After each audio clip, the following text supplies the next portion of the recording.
Bom dia, meus irmãos, sejam todos bem-vindos.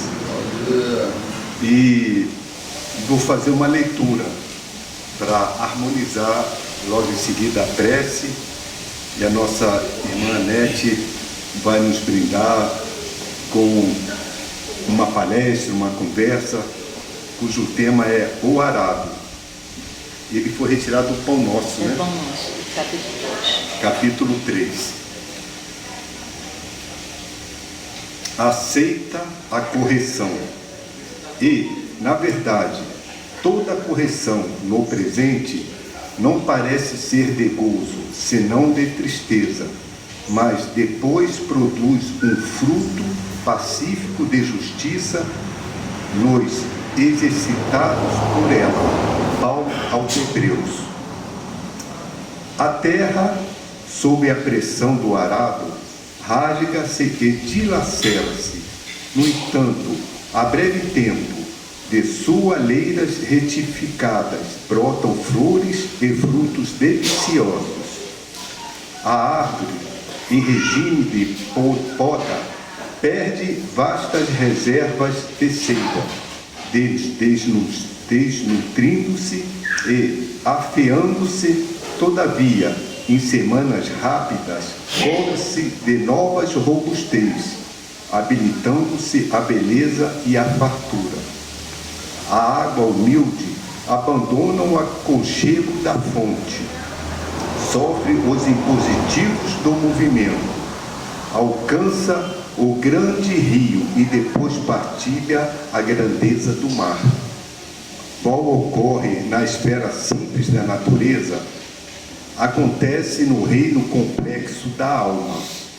A corrigenda é sempre rude, desagradável, amargurosa, mas naqueles que lhe aceitam a luz, resulta sempre em frutos abençoados de experiência, conhecimento, compreensão e justiça.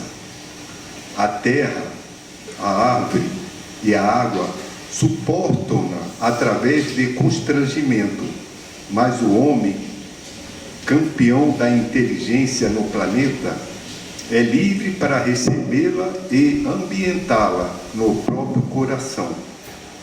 O problema da felicidade pessoal, por isso mesmo, nunca será resolvido pela fuga ao processo reparador. Exterioriza-se a correção celeste em todos os ângulos da terra. Raros, contudo, lhe aceitam a bênção, porque semelhante dádiva, na maior parte das vezes, não chega envolvida em arminho e, quando levada aos lábios, não se assemelha a saboroso confeito. Surge revestida de acúlios ou mistura de fel, à guisa de remédio curativo e salutar. Não percas, portanto, a tua preciosa oportunidade de aperfeiçoamento. A dor e o obstáculo, o trabalho e a luta são recursos de sublimação que nos compete aproveitar. Do livro Fonte Viva, no capítulo 6, pelo Espírito de Emmanuel, através das mãos de Chico Xavier. Então, meus irmãos, vamos elevar o pensamento a Deus, a Jesus, procurar respirar profundamente, calmamente, relaxar toda a nossa musculatura.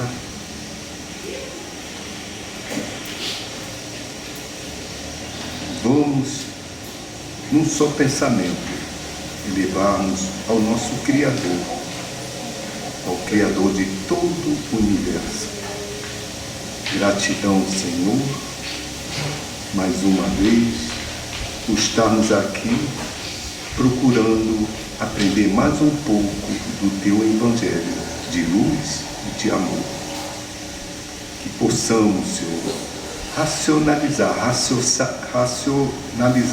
mas também colocar em nosso coração, a fim de que junto à razão e o sentimento, possa nos transformar em pessoas melhores, procurando superar nosso orgulho, nosso egoísmo, pensando mais no nosso próximo, procurando amar de forma incondicional. E assim, Senhor, mais uma vez, muito obrigado por essa oportunidade. E com o coração feliz, vamos fazer a prece que Jesus nos ensinou em louvor a Deus. Pai nosso que estás no céu, santificado seja o vosso nome, venha a nós o teu reino, seja feita a tua vontade, assim na terra como no céu.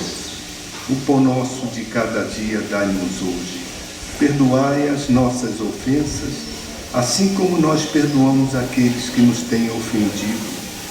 Não deixeis cair quando em tentações, mas livrai-nos de todos os males, que assim seja.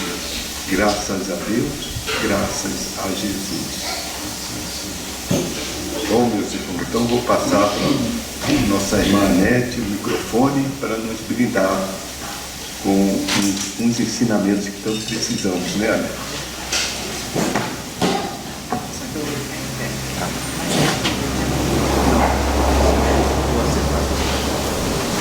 Bem, bom dia mais uma vez a todos e todas. A gente vai ouvindo o cantar, né? Era um passarinho cantando aqui conosco. E essa mensagem maravilhosa que foi lida no livro, que nos auxilia a repensar, porque na realidade nós estamos aqui para refletir juntos. Não estamos aqui para trazer novidades nenhuma, porque todos nós sabemos muito bem o nosso papel nessa caminhada. Todo mundo sabe qual é o objetivo a atingir, né? É o objetivo do bem. Eu gosto só de comentar, porque ocorreram duas ideias quando nós estamos aqui nessa reflexão. Eu me lembro quando eu resolvi ser espírita, e isso há muito tempo atrás, a doutrina ainda não era assim tão divulgada como é hoje. Então eu encapava o Evangelho, eu vivia com ele encapado para ninguém ver que era o Evangelho segundo o Espiritismo. Olha só, né?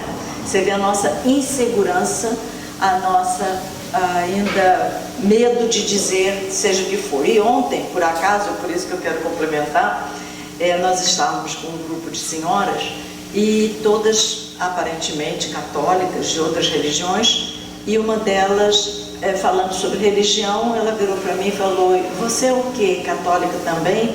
Eu falei assim: não, eu sou espírita. Parece que eu nasci naquele momento. Me lembrei do tempo que eu escondia que eu era espírita, porque era difícil você não ser católico no meu tempo, né? E foi também, veio a minha lembrança, vocês não conhecem, acredito, existe uma escola chamada CAESP, que fica, CASEB, desculpa, que fica lá na 910 Sul, e eu frequentei meu ginásio lá. E foi uma das coisas que me despertou muito para a doutrina, que foi exatamente o quê? Nós estávamos, lá tem um pátio grandão, ou pelo menos tinha um pátio grandão, e não sei por que o motivo, era uma solenidade, e apareceram vários religiosos. E esses...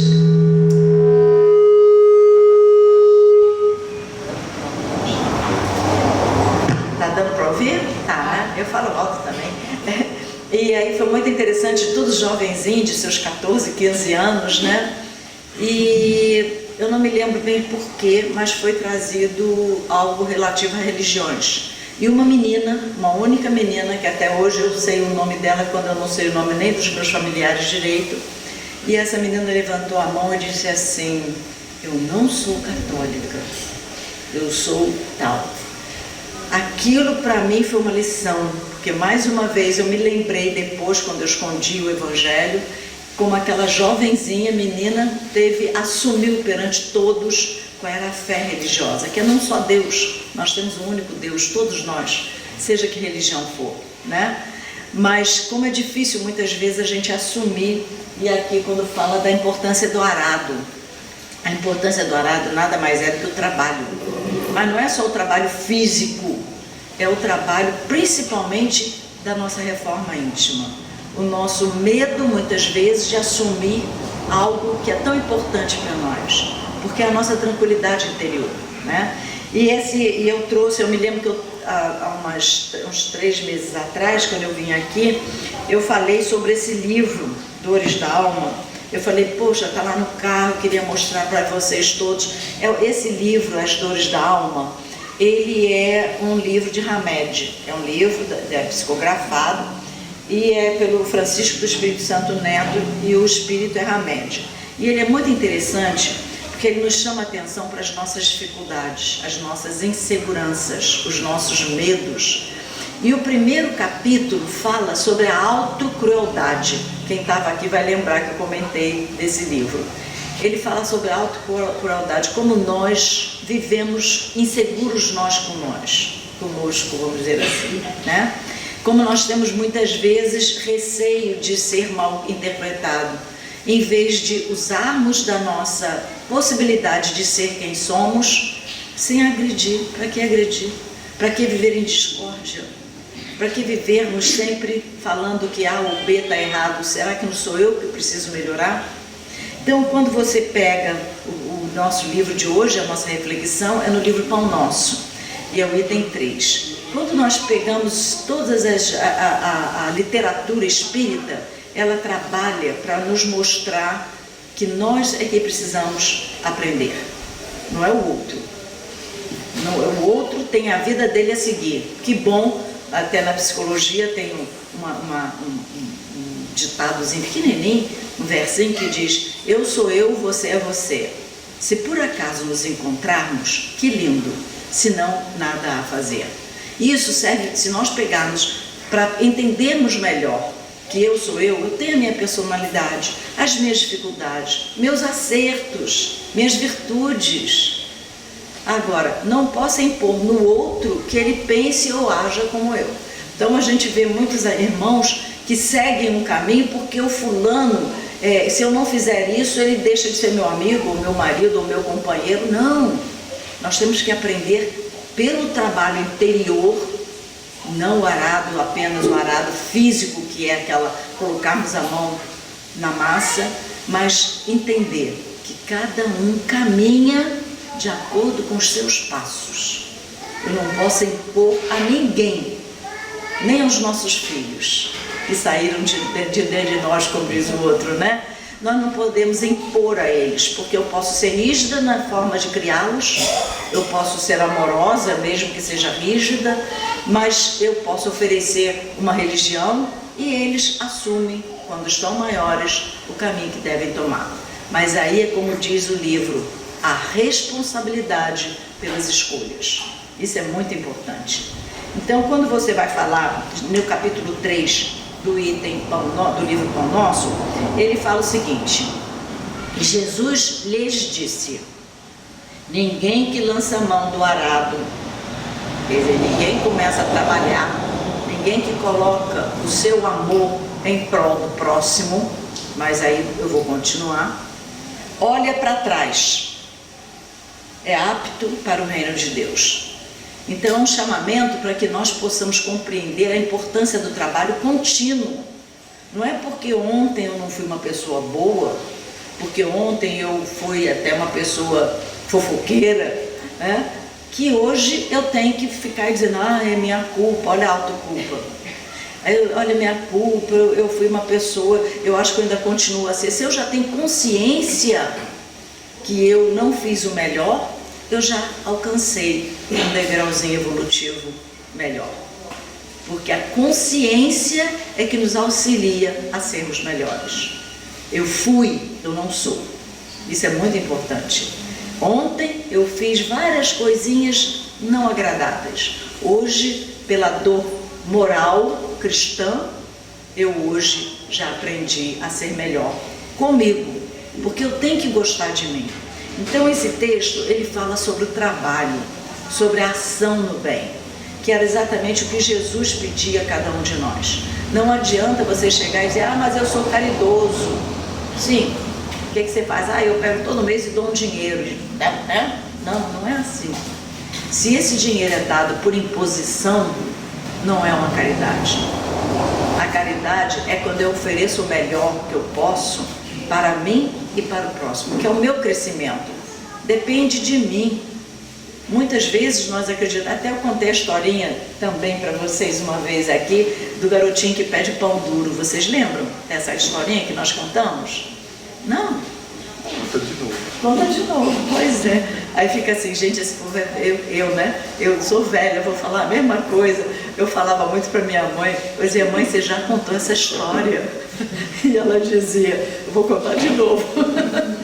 A historinha muito bonitinha do menininho que está andando numa calçada e tem uma senhora molhando o seu jardim, passando a vassoura na calçada. E aí o garotinho chega para ela e diz assim, moça, a senhora poderia me dar um pão duro, que eu estou com fome? E ela olha para ele, aquela criança de seus 9, 10 anos de idade, e começa a conversar com ele. Olha a caridade. Ela começa a conversar com aquela criança. Meu filho, como é seu nome? Onde é que você mora? Como é que estão seus pais, seus irmãos? Aí ele vai falando a historinha de vida dele, né? Então, quando ele termina de responder quem era a mãe dele, o pai dele, os irmãos, onde que ele morava, ela fala assim, então você espera um pouquinho, que eu vou lá dentro buscar um pão duro para você. Ela entra e sai com um sanduíche, com queijinho dentro. E outra coisa que eu vou contar, eu falo, hoje quase ninguém gosta de mortadela, né? No meu tempo, mortadela era a coisa mais maravilhosa, porque presunto era muito caro. Olha, eu sou antiga, viu? Não sou velha, eu sou antiga. Bom, aí ela traz aquele sanduíchezinho maravilhoso, o menino olha para aquele sanduíche e fala assim, mas minha senhora, não precisava disso, porque na realidade, só da senhora ter me ouvido, ter entendido a situação pela qual eu passo, ter me dado atenção, olha, ouvido, atenção, ter olhado para mim e visto como eu sou, quem eu sou, já me nutriu de todas as forças, de todas as energias. E quero agradecer a senhora. Olha a lição que nós recebemos com pão duro. Muitas vezes a fome material é verdadeira, mas com certeza a fome espiritual, a fome voltada àquele ser que precisa ser acolhido, que esse é o lema principal de todos nós nesse momento reencarnatório. É aprender a gostar da gente para sermos melhores e oferecermos ao próximo um acolhimento, como se faz aqui nessa casa, oferecendo às pessoas não só o esclarecimento. E vamos lembrar também que é importante você, ao ler, não levar as palavras de forma tão dura, porque lembrar que cada um se expressa de acordo com a sua realidade, que a sua realidade muitas vezes não é a nossa. Então, quando Jesus chega e chama o fariseu de hipócrita, quando você lê a Bíblia, você diz, meu Deus do céu, esse não é o Jesus, como é que pode? Mas é porque é uma linguagem de alguém que fez a tradução, e não é a nossa linguagem nesse momento.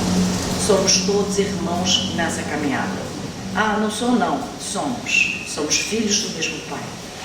Não interessa se o nome é Alá, é Jeová, Deus é único e está sempre conosco. Então esse tema, ele vai falar do trabalho, da ação do trabalho, da lei de trabalho que a gente encontra lá no livro dos Espíritos. Precisamos estudar, como é importante estudar, mas estudar compreendendo e não simplesmente decorando. Ah, eu já li isso 3 vezes, 10 vezes. Não, não é só ler, é praticar. O Evangelho pede o quê? Trabalho, ação, ação. É você colocar a mão na massa. Não é fazendo o pão nosso de cada dia material, mas fazendo o pão nosso de cada dia, auxiliando o próximo a ter o pão duro que aquela criança vem e pede. É o acolhimento. E a doutrina, então, nos acolhe. Mesmo que venhamos a falar, ah, mas é muito complicado, porque eu já passei por situações tão difíceis, ou ainda estou em situações difíceis, mas já venci várias situações. Então não vamos ficar presos a um passado. Vamos fazer com que o passado seja, sim, uma boa lembrança de que aprendi, e com esse aprendizado, hoje eu sou melhor do que fui ontem. Então ele continua dizendo assim, aqui vemos Jesus utilizar na edificação do reino divino. E aí ele ainda bota um dos mais belos símbolos que Jesus nos oferece, que é a lei do trabalho. Ah, mas eu já estou velha, já estou, né, cheia de cabelinho branco. Não, a idade mental é diferente da idade física. Eu vejo esse senhor, toda vez que ele está aqui, eu vejo ele chegar, ele vem com todo carinho, com todo amor, com as dificuldades materiais que ele tem, mas ele tem vontade de ser. Isso é muito importante. No trabalho, estou fazendo massagem, a fulana coloca a meta no pontinho, ocupando no vento, fazendo pele no mesmo, entre os azuis para esperar essa pele. Nós precisamos cuidar da gente. Nós precisamos cuidar desse corpo que nos foi emprestado. É como se a gente fosse lá no guarda-roupa e trocasse de roupa. A reencarnação é assim. Cada reencarnação eu venho com uma roupinha diferente. Ah, mas eu passo por dificuldades hoje. Então, utilize essa dificuldade como aprendizado e não como dor. Dor no sentido mal, ruim. Pegue as mágoas, como diz, eu gosto muito da Cora Coralina, aquela poetisa maravilhosa goiana, né? E ela faz muito, ela bota todo o sentimento dela nas poesias dela, porque ela coloca o quê? Tudo que ela passou na vida e que ela venceu. Porque ela tinha que escrever utilizando um nome masculino, que na época a mulher não podia ser jornalista, não podia ser uma grande poetisa. Todas que assim foram naquela época tiveram várias dificuldades de estar presente, né, em público, vamos dizer assim. E quando ela volta para Goiás, ela vai fazer aqueles doces maravilhosos de Goiânia, de Goiás, não pode falar Goiás Velho, né? Da cidade de Goiás, e ela vai escrever com o seu nome. E ela coloca exatamente isso. Não adianta carregar aquelas malas de mágoa, de dificuldades, de rancor. Joga aquela mala carregada de coisas negativas fora, porque hoje é o meu dia de aprender a ser melhor. Por isso que eu sugiro, quem gosta desse tipo de leitura, é esse livro, As Dores da Alma, porque ele vai mostrar como nós somos inseguros, como nós aprendemos a ler, mas sem interpretar. E o Evangelho, ele é para ser interpretado, analisado, conversado, discutido. Ah, você vai discutir com o Evangelho, ele vai responder? Vai, se você estiver pronto a ser melhor a cada dia, né? Então ele continua falando, efetivamente, se desejasse, o mestre criaria outras imagens. Lógico, Jesus poderia ter lhes falado de diversas formas, como ele falava com os discípulos. Cada discípulo tinha um entendimento. Tem um livro chamado Ave Luz, é muito interessante esse livro, porque podia ter trazido. Os discípulos de Jesus tinham suas dificuldades, então um era inseguro, um era imaturo, um era prepotente, um era ganancioso. Tínhamos ali todos os discípulos para mostrar que somos como nós somos. Nós ainda somos gananciosos, somos prepotentes, somos vaidosos em extensão, assim, muito. Vaidade é importante, mas não o muito, né? Os excessos. Então vamos colocar Jesus conosco em nós. E não vamos usar no carro, desculpe se alguém tem, mas eu acho que nós precisamos pensar, raciocinar. O pessoal coloca, Deus é fiel. É óbvio, nós temos que colocar o inverso. Eu que tenho que ser fiel a Deus. Olha só como precisamos pensar o que fazemos. Muitas vezes é bonita a frase, ou muitas vezes a frase nos agride, né? Como eu falei da hipocrisia, quando ele fala para os fariseus. Mas nós precisamos entender, eu é que tenho que compreender a lei de Deus. Eu que tenho que compreender a lei do trabalho, a lei do amor, a lei da caridade. Por isso que ele continua dizendo, poderia Jesus reportar-se às leis do mundo, aos deveres sociais, aos textos da profecia. As profecias são feitas pelo ser humano. Muitas são verdadeiras, são sentidas, mas muitas não são. Quantas vezes nós vemos irmãos que dizem assim, procura a fulana, ela lê cartas, ela é cartomante, ela tem aquela bolinha de cristal. Gente, vamos lembrar que todos nós temos uma tendência em nós a sermos médiums. Todos, mesmo que você diga que não.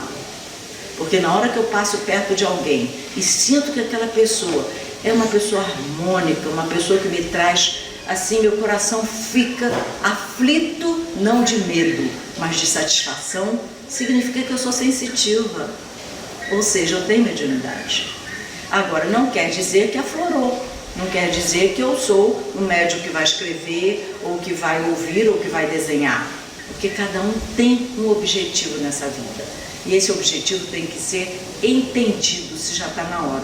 E aí nós temos um exemplo maravilhoso, que é a Joana, né? Joana Angélica, Joana de Jesus, né? Quando ela, na época de Jesus, ela queria seguir o Mestre.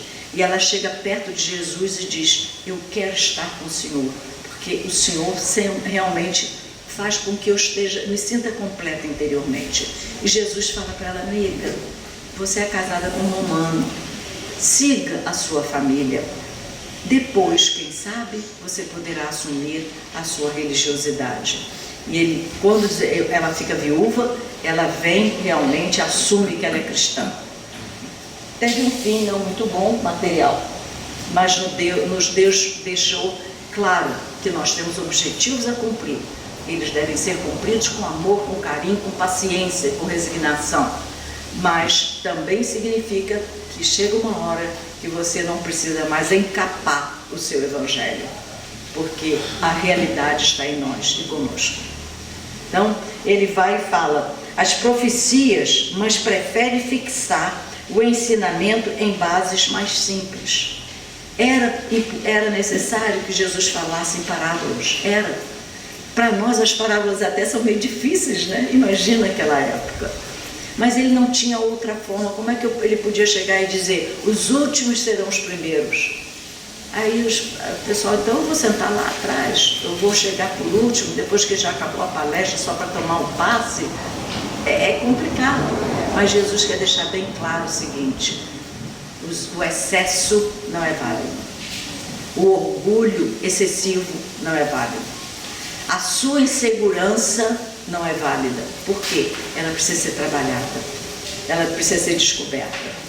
Então nós precisamos entender que as mensagens que o Mestre nos traz são mensagens para reflexão. Não é simplesmente para decorar. Se você me perguntar qual capítulo que Jesus falou isso, eu não sei. Eu vou ter que olhar no meu papelzinho. Porque o importante é o que ele nos trouxe, nos tocou, para que venhamos a compreender qual a minha missão. Por que eu estou aqui? Por que ontem foi tão difícil isso e hoje eu olho para trás e digo: aprendi. Eu não preciso mais carregar essas mágoas do meu pai, da minha mãe, da minha avó, do meu tio, do meu professor. Nós estamos vendo hoje as pessoas usarem essas desculpas para não crescerem. Porque a reforma íntima é difícil. Você mudar o seu interior, porque eu fui criada assim, né? A gente tem mania de dizer: mas eu nasci assim. Não, nós nascemos para sermos melhores. Agora, mas a minha família tinha essa cultura, esse hábito. Você quer ver como a gente tem que mudar? No meu tempo, quando eu embalava meus filhos, eu embalava com aquela musiquinha Atirei o Pão no Gato. Hoje em dia, meu Deus do céu, eu vou atirar um pão no gato, mas o gato não morreu? Pensa. Então eu não vou mais embalar meus bisnetos, se for o caso, eu não vou embalar mais com essa musiquinha. Porque nós repetíamos um hábito que veio da minha mãe da avó dela, e assim por diante. Sem pensar, sem analisar. Por isso que Jesus nos traz esse tema de hoje, que é o arado, que é o trabalho. É aquele trabalho que você vai pegar um arado, seja amarrado a um animal, ou seja somente na sua força física, e vai plantar a semente do bem. Vai fazer com que essa semente evolua junto com todos nós. Vai plantar, igual a criança, engraçado, né? As crianças vão para a escola e pegam o algodãozinho, botam água, botam um feijãozinho ali, um grãozinho de milho. Só que a gente não aproveita para aquele ser, para explicar como é a vida. Como é interessante, aquele grãozinho, ele teve que morrer para propiciar aquela nova plantinha.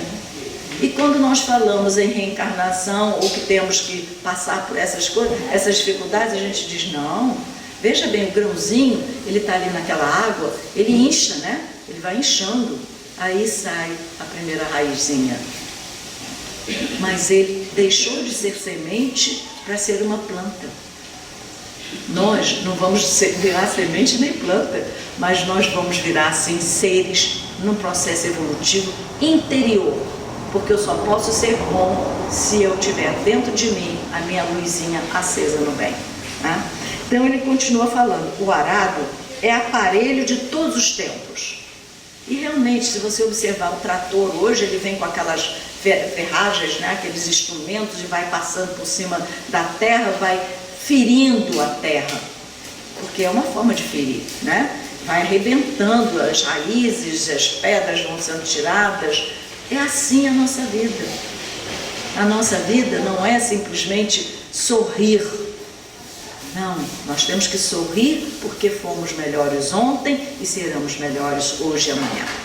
Ah, mas ontem eu não consegui sorrir porque eu passei por uma grande, essa senhora que eu comentei, nós estávamos ontem conversando, ela teve um filho de 30 anos que teve uma morte em função de uma doença e ela disse, eu não consigo ter fé. Mas quanto tempo já tem? Eu achei que o rapaz tinha morrido há pouco tempo, né? Ela falou assim, não, eu vivo presa à fotografia dele, já tem 20 anos. Olha que mal que ela está fazendo a ela, coitada. Nós não vamos esquecer. Eu não esqueço meu pai e minha mãe que já desencarnaram. Mas eu sei que eles estão em outro patamar evolutivo. Na minha oração tem que ser em agradecimento por tudo que eles me passaram. Porque eu só sou o que eu sou pelo que eu aprendi com eles. Coisas boas, coisas difíceis também. Mas é assim, é a vida. É a vida que nos leva ao bem-estar interior. É olhar para trás como a minha história de vida. Não posso jogar ela fora, mas não posso vivê-la outra vez. Chico dizia isso, né? O Chico dizia, eu não posso chegar a trazer o passado, mudar ele aqui agora, porque ele aconteceu. Mas eu posso ser melhor a partir de agora, né? Usar outras palavras mais bonitas. E ele continua então falando que, olha, o arado é o aparelho, é pesado, demanda esforço de colaboração entre o homem e as máquinas, as tecnologias. Eu estava olhando o meu irmão aqui mexendo ali, eu falei assim, meu Deus do céu, eu tenho que aprender a fazer isso um dia. Mas é muito botãozinho, muito parafusozinho, muito... Né? Eu falei, não está na hora, deixa para outra encarnação, porque não gosto desse tipo de coisa. A gente faz isso, não faz? Na outra encarnação eu vou conseguir melhorar. Né? A gente vive sempre jogando para amanhã. Amanhã, quando eu me aposentar, eu vou me dedicar à doutrina. Amanhã, quando... A gente está sempre jogando o amanhã como sendo a solução do nosso viver. Vamos viver hoje. Vamos aprender a viver esse momento. E que esse momento seja a possibilidade de pegarmos o nosso arado, que não é o arado que nós estamos falando daquela máquina que vai furando a terra. É o arado interior, que muitas vezes dói. Como é difícil retirar de dentro de nós os nossos vícios, as nossas mazelas. Mas eu aprendi assim eu sou. Então, não aprendi nada ao longo da minha vida. E ele então vai continuar a falar. Constrói o berço, o arado é o nosso ser, é o nosso interior. É como diz o livro As Dores da Alma. Não sejamos tão inseguros. Ele coloca, só vou ler uma passagenzinha que ele bota assim: os inseguros omitem defesa a seus direitos pessoais por medo e evitam encontros ou situações em que precisam expor suas crenças, sentimentos e ideias. Então, eu tenho tanto medo, tem até uma música, né, que ele fala, acho que é do Djavan, não tenho certeza, que ele passa, que ele diz que a Margarida não nasceu, né, nem Margarida nasceu, e que ele então passou para andar no outro lado da rua. Nós fazemos isso. Determinadas situações que nós ainda não estamos prontos a enfrentar, o que é que nós fazemos? desviamos, vamos para o outro lado, deixamos para resolver amanhã, deixa para depois. E isso tudo vai acumulando a nossa carga, a nossa experiência, o nosso crescimento, que muitas vezes não nos leva a situações boas, mas a responsabilidade é de cada um. Tem até uma história muito bonita, de um grande poeta americano que já desencarnou há muito tempo, e ele dizia o seguinte, que ele não conseguia entender por que quando chegava a primavera, o vizinho aparecia e dizia para ele, temos que refazer a cerca. Por quê? Porque como eles passavam por um inverno muito violento, a neve, o vento, a chuva destruía a cerca. Aí ele dizia, eu não entendo por que nós temos que ter cercas, porque o meu cultivo é de maçã, a maçã dá na árvore, e ele tem a criação de gado. O gado não sobe nas árvores para poder atrapalhar, comer a maçã que caiu no chão. Ele dizia, eu não entendo. Depois ele parou e disse, agora eu entendo. Como eu louvo a primavera. Como eu gosto do meu vizinho que vem todo ano me lembrar que precisamos refazer a cerca. Porque pelo menos uma vez por ano eu vejo meu vizinho. E é muitas vezes que nós fazemos. Nós não somos capazes muitas vezes de pegar o telefone ou mandar um WhatsApp para um primo que está longe. Será que ele está bem? Será que ele precisa de uma palavra amiga? A gente já não se fala há tanto tempo. Então vamos reaver essa ligação maravilhosa com esses irmãos que estão ao nosso redor. Muitas vezes você interiormente sente que deveria conversar com alguém. Mas vou ter que atravessar a rua, abrir a porta, mudar de roupa. A gente está sempre colocando dificuldades. E a vida é para ser vivida, né? Gonzaguinha falava, e a vida? É tão linda a vida, aquela música do Gonzaguinha, né? Então ele vai falar, é necessário, pois, que o discípulo sincero, o que é a sinceridade? É a verdade, mesmo que ela doa. Mas acontece eu chegar e falar a verdade para alguém, a pessoa vai ficar de mal comigo, não quer mais saber de mim. Você não precisa ser grosseiro. Você vai falar a verdade com amor, com carinho. Por exemplo, olha, irmão, a tua árvore está passando pro lado da minha casa, eu posso cortar os galhos porque está sujando muito aqui? Você está pedindo, a pessoa vai ficar até sem graça, às vezes vai dizer, não vai cortar não. Mas amigo, mas você está vindo para o meu lado. Olha, vai cair em cima do meu terreno, da minha casa, né, do meu telhado. É mesmo, né? Pois vai dar um prejuízo para você e para mim. Doeu nele, não doeu na hora do prejuízo? Mas você não falou, poxa, você não está vendo que vai quebrar, que vai cair no meu telhado? É diferente, falamos a mesma coisa, mas falamos agora com compreensão, com amor. Por isso que nós precisamos compreender a importância não só das palavras, mas como nós falamos essas palavras. Como nós levamos até aqueles que estão conosco, até os filhos. Por exemplo, eu tinha um hábito, e meus filhos um dia me chamaram a atenção, quando aparecia alguma coisa errada, eu dizia, vocês quebraram o meu vaso.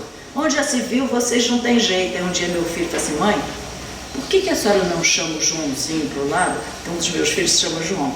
Chama o Joãozinho para o lado, porque quem quebrou foi ele, não fomos nós.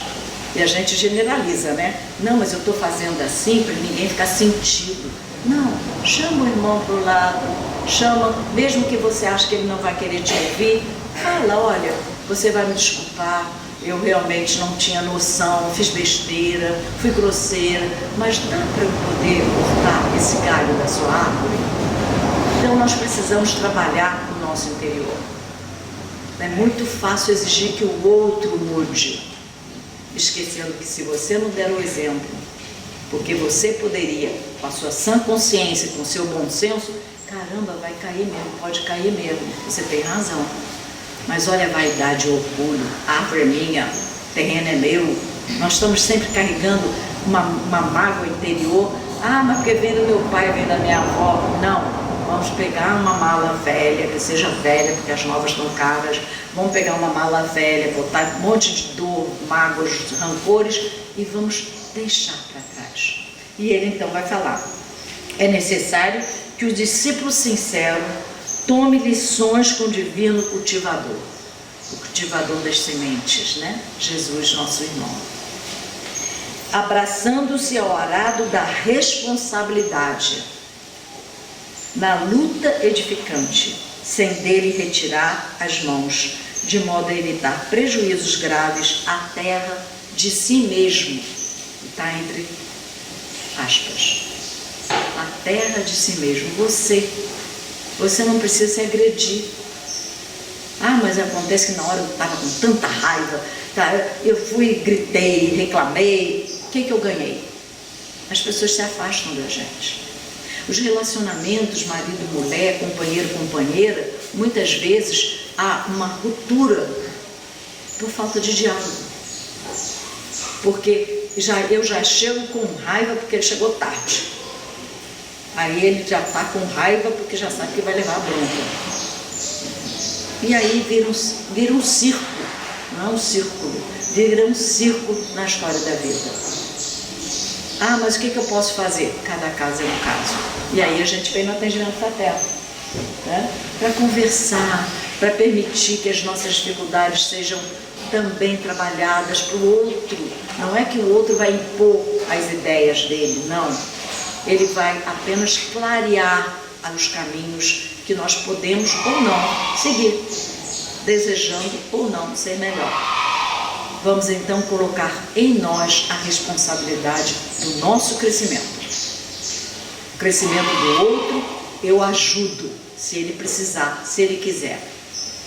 Eu não posso impor. Mesmo para os nossos filhos, como eu falei, que nasceram da mesma barriga, cada um é um. O arado é a mecânica, um instrumento mecânico, é um instrumento que nos auxilia a compreender como nós precisamos limpar as nossas dificuldades, para que possa a sementinha nascer brilhante, iluminando, florificando, dando as flores necessárias para que haja o fruto, para nos alimentar. O garotinho do pão duro, né? E aí ele fala, examinemos tudo isso. Mais 3 minutinhos? 9h30. 3 minutinhos. Se deixar, eu fico falando com vocês aqui amanhã inteira. Olha, o arado promete serviço, disciplina, aflição e cansaço.